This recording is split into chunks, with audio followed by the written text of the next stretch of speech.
If you're thinking about investing in Broadcom for 2026, this is not a story about hype, memes, or short-term price action. Broadcom is a serious, execution-driven company that sits quietly at the center of the AI and enterprise infrastructure economy. In this video, we'll break down what Broadcom actually does, where its competitive strength comes from, what's driving growth into 2026, the risks you must understand, and finally, the bull case versus the bear case so you can decide whether this stock deserves a place in your long-term portfolio. This is not financial advice. It's an analytical breakdown to help you think clearly. Broadcom is best understood as two powerful businesses operating under one roof. The first is semiconductors. This is Broadcom's original engine. The company designs high-performance chips that are used in data centers, networking equipment, broadband infrastructure, wireless and radio frequency components, storage systems, and increasingly artificial intelligence workloads. The second business is infrastructure software, which became a major growth pillar after Broadcom acquired VMware. Along with earlier software assets, VMware transformed Broadcom into a heavyweight enterprise software company. The strategy here is simple but aggressive. Move customers towards subscription-based revenue, consolidate products into larger platform bundles, and increase long-term monetization per customer. Financially, this combination has made Broadcom enormous. In fiscal year 2024, the company generated over $51 billion in revenue. Around $30 billion came from semiconductors, while more than $21 billion came from infrastructure software. AI-related semiconductor revenue alone crossed $12 billion that year. In fiscal year 2025 commentary, Broadcom reported total revenue of around $64 billion, with AI revenue reaching $20 billion and software revenue approaching $27 billion. So this is not a speculative AI play. AI is already a major contributor to Broadcom's business. Now let's talk about why Broadcom has a real competitive advantage. The first advantage is positioning. Broadcom operates as a pick-and-shovel provider in the AI gold rush. It doesn't need to guess which AI model wins. It benefits as long as hyperscalers keep building data centers. Every large AI deployment needs networking, connectivity, and increasingly custom silicon. That puts Broadcom in a structurally favorable position. The second advantage is its deep relationships with hyperscalers. Custom silicon is not a product you swap easily. These chips are co-designed over long cycles and tightly integrated into customers' infrastructure. Once Broadcom is embedded in those roadmaps, replacement becomes difficult and risky. The third advantage comes from VMware.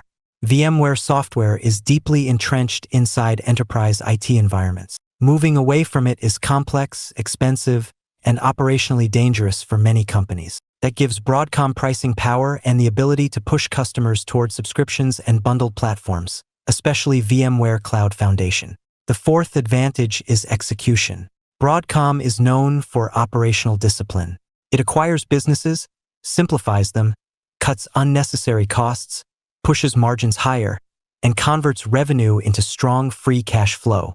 This playbook has worked repeatedly in the past, and VMware is simply the largest test of that model. Looking ahead to 2026, several growth drivers matter.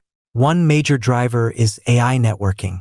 As AI clusters grow larger, networking becomes a bottleneck. More compute means more data flowing between systems, and Broadcom's Ethernet switching products directly benefit from that expansion. If AI infrastructure keeps scaling, networking spend scales with it. Another driver is the continued ramp of custom AI silicon. Hyperscalers are increasingly motivated to design their own chips to control cost, performance, and power efficiency.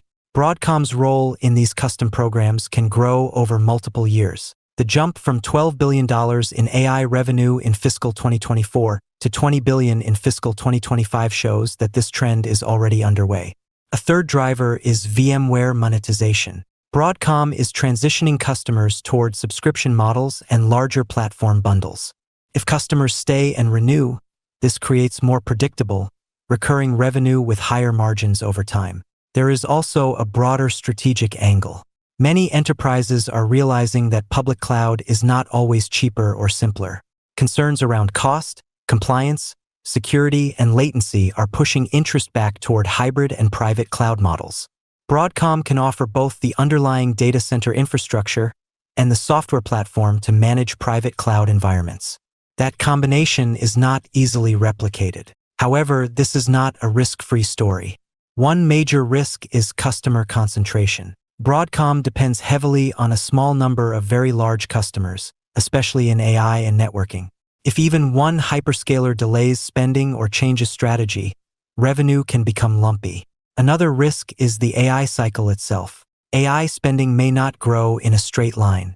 There can be periods of intense build-out followed by digestion phases. If 2026 turns into a year where companies pause to absorb existing investments, Broadcom's growth rate could slow, even if the long-term story remains intact. The most controversial risk is VMware. Broadcom has made aggressive changes to licensing and packaging. While this improves monetization, it also risks frustrating customers. If churn increases or customers accelerate migration to alternatives, software growth could disappoint. This is one of the most important variables to watch. There is also regulatory and political risk. Large technology acquisitions attract scrutiny, especially in Europe. Even without severe outcomes, regulatory noise can impact sentiment and valuations. Execution risk remains as well. Integrating VMware, managing renewals, restructuring channels, and maintaining customer satisfaction is complex. Any missteps here could affect revenue stability. Geopolitics and export controls are another background risk. Semiconductor companies operate in a highly regulated global environment, and changes in trade policy can always create uncertainty. So how does this all come together? In the bull case, AI investment continues to expand, and Broadcom becomes one of the biggest beneficiaries outside of GPUs through custom silicon and networking. VMware successfully transitions to a subscription-based model with manageable churn. Free cash flow remains strong, debt continues to come down, and shareholder returns compound steadily. In the bear case, AI spending slows more than expected, custom silicon ramps underperform, and VMware pricing changes lead to higher churn. Revenue becomes more volatile, and the market re-rates the stock downward despite Broadcom remaining a fundamentally solid company. If you're tracking Broadcom for a 2026 investment horizon, focus on a few key signals. Watch AI revenue growth. Watch networking demand. Pay close attention to VMware renewals and customer retention. Track subscription progress and, above all, monitor free cash flow and balance sheet discipline.